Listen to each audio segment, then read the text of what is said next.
الحمد لله رب العالمين والصلاة والسلام على سيد المرسلين أما بعد فأعوذ بالله من الشيطان الرجيم بسم الله الرحمن الرحيم شکل محبت شاہ کر بولن الصلاة والسلام علیک یا رسول اللہ وعلى آلك وأصحابك يا حبيب الله الصلاة والسلام عليك يا نبي الله وعلى آلك وأصحابك يا نور الله প্রিয় মাদানী চ্যানেল দর্শক বিন্দু, নবী করিম রউফ রহিম সাল্লাল্লাহু আলাইহি ওয়াসাল্লামের উপর দরুদ শরীফ পাঠ করা অগণিত ফজিলত ও বরকত রয়েছে। রাসূলুল্লাহ সাল্লাল্লাহু আলাইহি ওয়াসাল্লাম ইরশাদ করেছেন, যে ব্যক্তি আমার উপর একবার দরুদ শরীফ পাঠ করবে আল্লাহ তাআলা তার উপর 10টি রহমত নাজিল করবে। সুবহানাল্লাহ। সাল্লু আলাল হাবিব সাল্লাল্লাহু তাআলা। প্রিয় মাদানী চ্যানেলের দর্শক বিন্দু, আলহামদুলিল্লাহ আজ্জা ওয়াজাল এখন ছোট মাদানী মুন্নাদের ইজতিমায়ে জিকির ও নাত মাহফিল অনুষ্ঠিত হবে ইনশাআল্লাহুল করিম। ইনশাআল্লাহ আমাদেরকে এখন কুরআনে পাক থেকে তেলাওয়াত করে শোনাবেন মোহাম্মদ সাদিক আক্তারি। সুবহানাল্লাহ। সাল্লু আলাল হাবিব সাল্লাল্লাহু তাআলা أعوذ بالله من الشيطان الرجيم بسم الله الرحمن الرحيم والضحى والليل إذا سجى ما ودعك ربك وما خلا وللآخرة خير لك من الأولى ولسوف يعطيك ربك فترضى ألم يجدك يتيما فآوى صدق الله العظيم وصدق رسوله النبي الحبيب الكريم صلوا على الحبيب।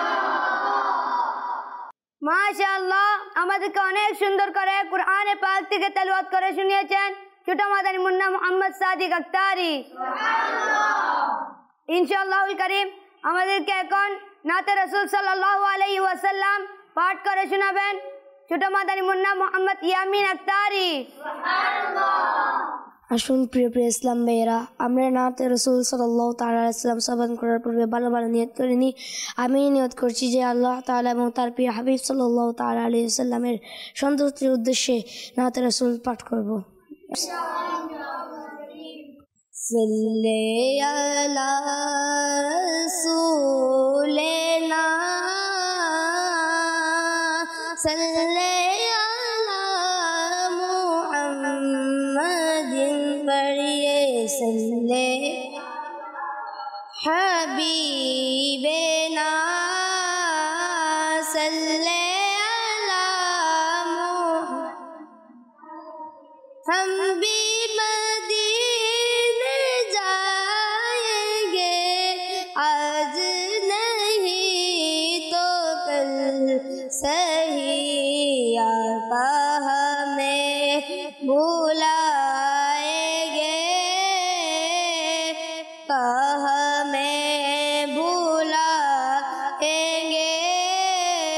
आज नहीं तो कल पढ़िए सल्ले अला रसूलिना सल्ले अला मुहम्मदिन।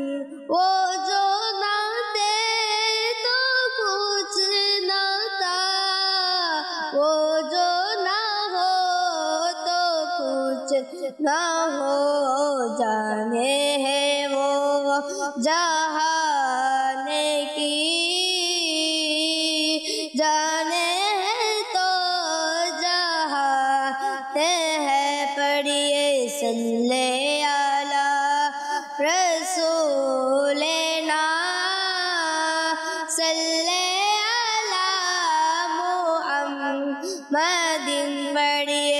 صلی علی شفیعنا صلی علی محمد بھولا لو پھر مجھے شاہ اکتوبر مدینے میں پھر روتا ہوا ہو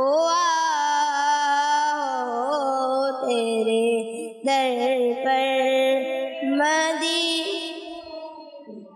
نہ دولت دے نہ شہرت دے مجھے بس سعادت دے آقا نہ دولت دے نہ شہرت دے مجھے بس سعادت دے تیرے قدموں میں مر جاؤ میں رو کر مدینے میں بھولا لو پھر مجھے شاہ بروبر مدینے میں پھر روتا ہوا ہو تیرے در پر مدینے میں بلا لو ہمیں غریبوں کو بلا لو یا رسول اللہ کا بلا لو ہمیں فقیروں کو بلا لو یا رسول اللہ پائے شبیر روشا بر فاطمہ حیدر مدینے میں پائے شبیر روشا بر فاطمہ حیدر میں بلا لو پھر مجھے شاہ بروبر مدینے میں پھر روتا ہوا تیرے در پر مدینے جانے والوں جاؤ فی امان اللہ کا مدینے جانے والوں جاؤ فی امان اللہ کبھی تو اپنا بھی لگ جائے گا بستر مدینے میں کبھی تو اپنا بھی لگ جائے گا بستر مدینے میں بلا لو پھر مجھے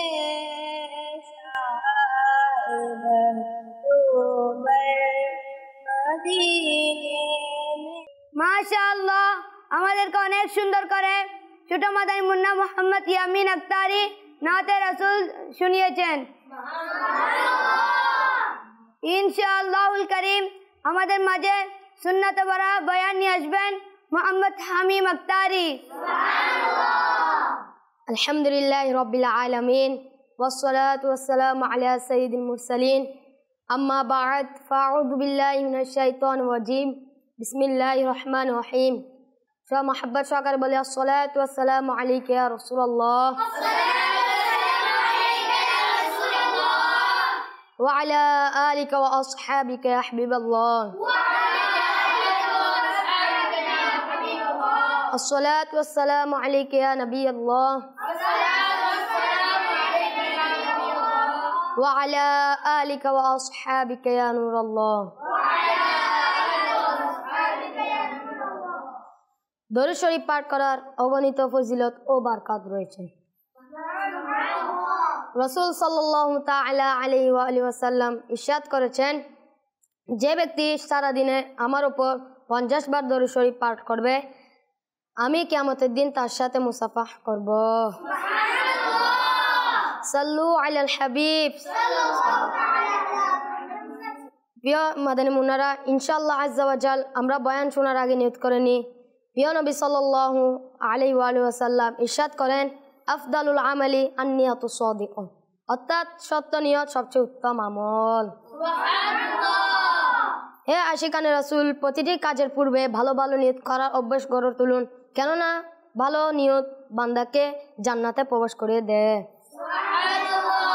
বয়ান শোনার পূর্বে ভালো ভালো নিয়ত করে নিন। যেমন নিয়ত করুন ইলমে দিন শেখার জন্য সম্পূর্ণ বয়ান শুনব, আদব সহকারে বসবো, বয়ান চলাকালীন উদাসীনতা থেকে বেঁচে থাকবো, নিজের সংশোধনের জন্য বয়ান শুনবো, যা শুনবো অপরের কাছে পৌঁছে দেওয়ার চেষ্টা করব। সাল্লু আলাল হাবিব। একজন মাসজুবের উপদেশ। শাইখে তরিকত আহমির আহলে সুন্নাত দামাত বারকাতুহুল আলিয়া এর পীর সাহেব সাইয়্যিদে কুতুবে মদিনা মাওলানা জিয়াউদ্দিন সাহেব রহমতুল্লাহ আলাই একজন মহান ওলিয়া কামিল ছিলেন। তার এই সৌভাগ্য অর্জিত হয়েছে যে তিনি 75 বছর পর্যন্ত মদিনা মুনাওয়ারায় জীবন করেছেন। এখন আলহামদুলিল্লাহ জান্নাতুল বাকিতে বিশ্রাম নিচ্ছেন। সাইয়্যিদে কুতুবে মদিনা রহমতুল্লাহ আলাই এর এই অভ্যাস ছিল যে তার বাসভবনে মাহফিল হতো। ভারত এবং অন্যান্য দেশ থেকে যে উলামায়ে কেরামগণ মদিনা মুনাওয়ারা উপস্থিত হতেন, তারাও সেই মাহফিলে বয়ান করতেন। একবার মহান আলিমে দিন হযরত আল্লামা মনজুর আহমদ শাহ সাহেব রহমতুল্লাহ আলাই মদিনা উপস্থিত হয়েছিলেন। তিনি সাইয়্যিদে কুতুবে মদিনা রহমতুল্লাহ আলাই এর বাসভবনে মাহফিল করেন। উক্ত মাহফিলে তিনি স্বয়ং নিজেই একটি ঘটনা বর্ণনা করেন, অত্যন্ত ঈমানোদ্দীপক ঘটনা। তিনি বলেন, মদিনা মুনাওয়ারা যেখানে আমার বাসস্থান, সেখান থেকে মসজিদে নববী শরীফ আসার সময় পথিমধ্যে একজন মাসজুব সাহেবের সাথে দেখা যেত। মাসজুব আল্লাহ পাকের ওলি এবং শরীয়ত অনুগত থাকেন। তাদের ওপর আল্লাহ পাকের ভালোবাসা এতটা অপরুদ্ধ হয়ে ওঠে যে তাদের দুনিয়ার হুঁশ থাকে না। এ কারণে বাহিকভাবে তাদেরকে পাগল মনে হয়।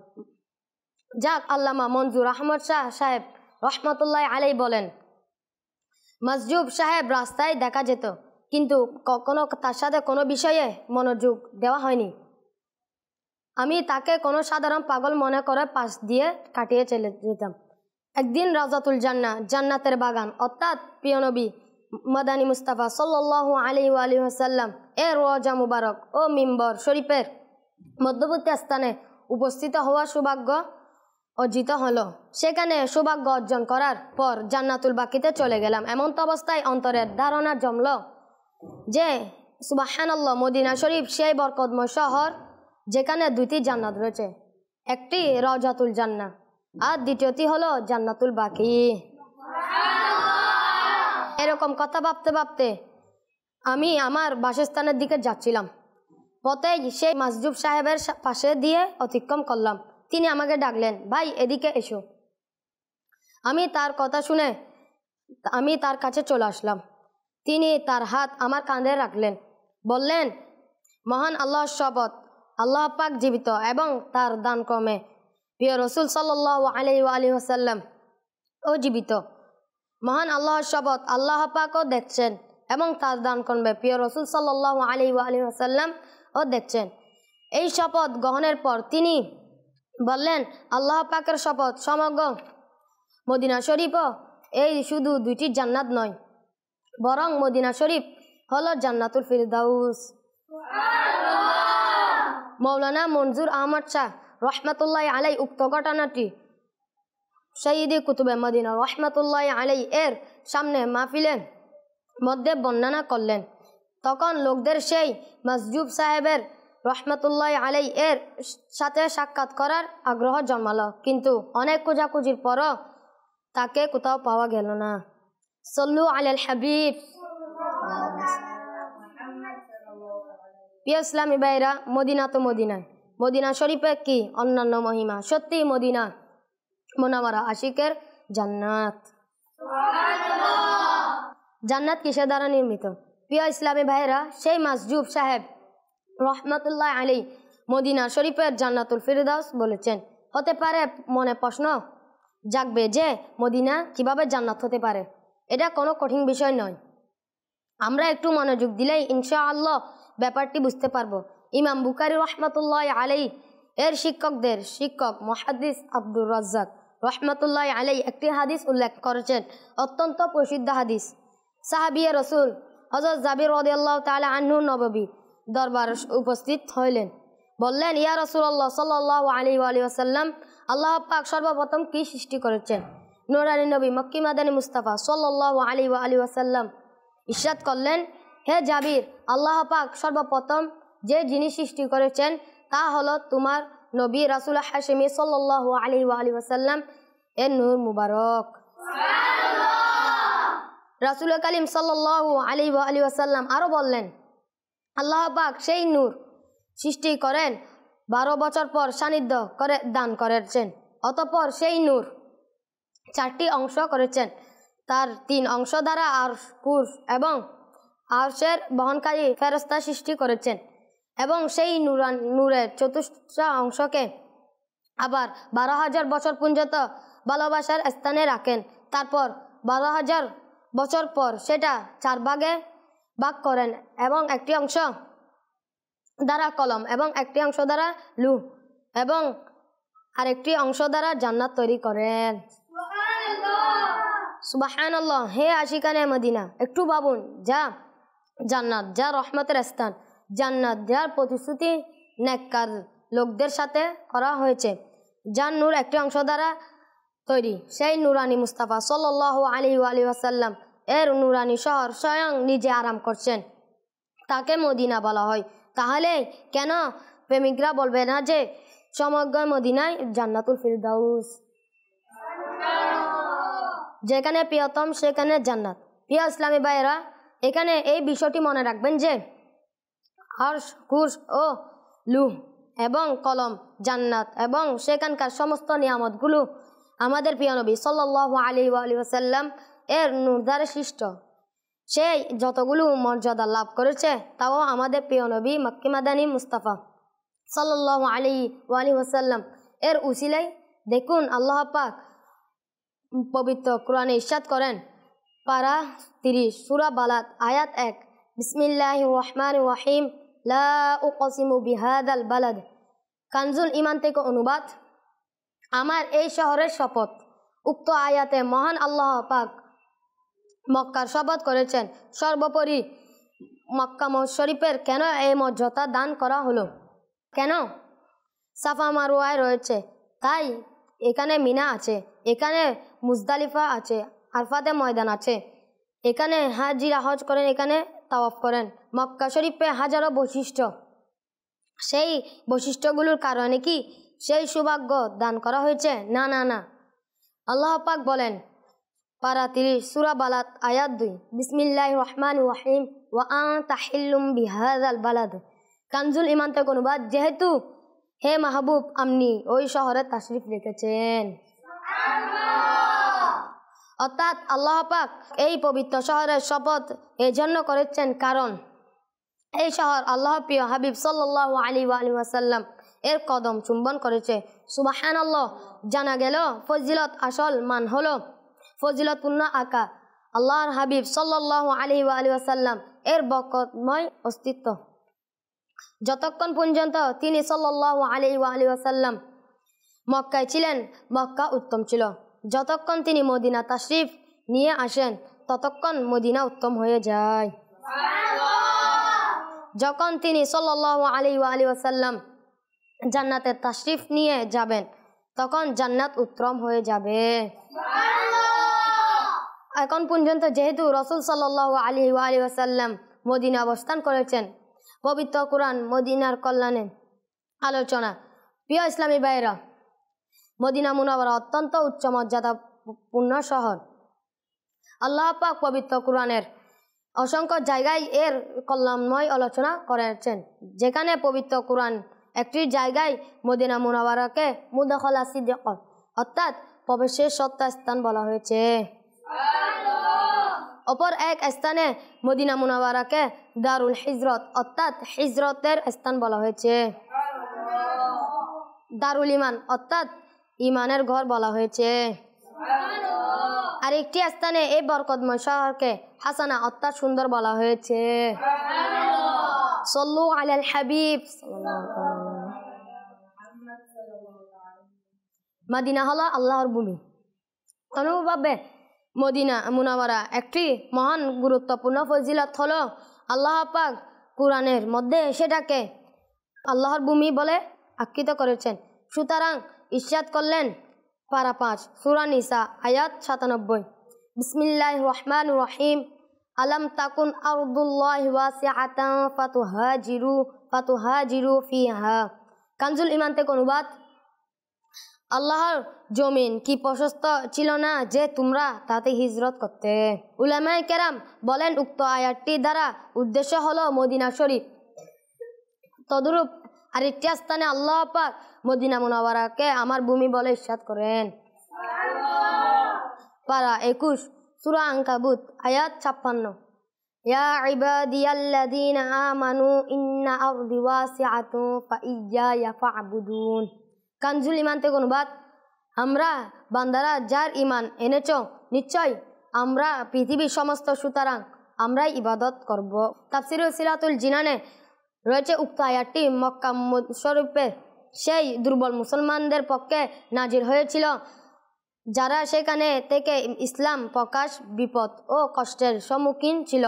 এই চরম সংকীর্ণতার মধ্যে ছিল আল্লাহর পাক তাদের হুকুম দিলেন যে হে আমার বান্দাগণ, আমার ইবাদত তো আবশ্যক, এখানে তো না পারলে মদিনা শরীফে হিজরত করো, এটা বিস্তীর্ণ ভূমি। প্রিয় ইসলামী ভাইরা, মদিনা শরীফে কি উঁচু মহিমা! আল্লাহ পাক একে নিজের দিকে সংক্ষিপ্ত করেছেন। একে আল্লাহ ভূমি, আমাদের ভূমি বলেছেন। এবং আরেকটি সুন্দর জিনিস লক্ষ্য করুন, আল্লাহ পাক মদিনা মুনাওয়ারাকে বিস্তীর্ণ ভূমি বলেছেন। সুবহানাল্লাহ, এটা মদিনা শরীফের উচ্চ মহিমা। মদিনার বরকত।